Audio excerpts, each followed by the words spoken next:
ஒன்றிய அமைச்சர் அமித் ஷா அம்பேத்கரை சர்ச்சையாக விமர்சித்த போது ஆளுநர் மாளிகையில் கண்டன கூட்டம் ஏன் நடத்தவில்லை என உயர்கல்வித்துறை அமைச்சர் கோவி செழியன் கேள்வி எழுப்பியுள்ளார். தமிழ்நாட்டில் தலித்துகள் தாக்கப்படுவதாக ஆளுநர் பேசியதை கண்டித்து கோவி செழியன் வெளியிட்டுள்ள கண்டன அறிக்கையில், சனாதனத்தின் பிராண்ட் அம்பாசிடராக உள்ள ஆளுநர் சனாதனத்தை தூக்கி பிடித்துக் கொண்டே பட்டியலின மக்களை பற்றி கவலைப்படும் டபுள் ரோல் நடிப்பு தமிழ்நாட்டில் எடுபடாது என குறிப்பிட்டுள்ளார்.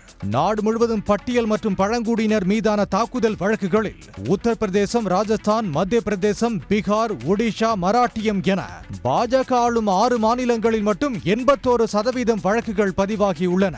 ஆனால் மனு நீதியை உயர்த்தி பிடிக்கும் ஆளுநர் ரவி சாதிய கொடுமைகளுக்கு எதிராக போராடும் சமூக நீதி மாநிலமான தமிழ்நாட்டில் நீலிக்கண்ணீர் சிந்துவதாகவும் விமர்சித்துள்ளார்.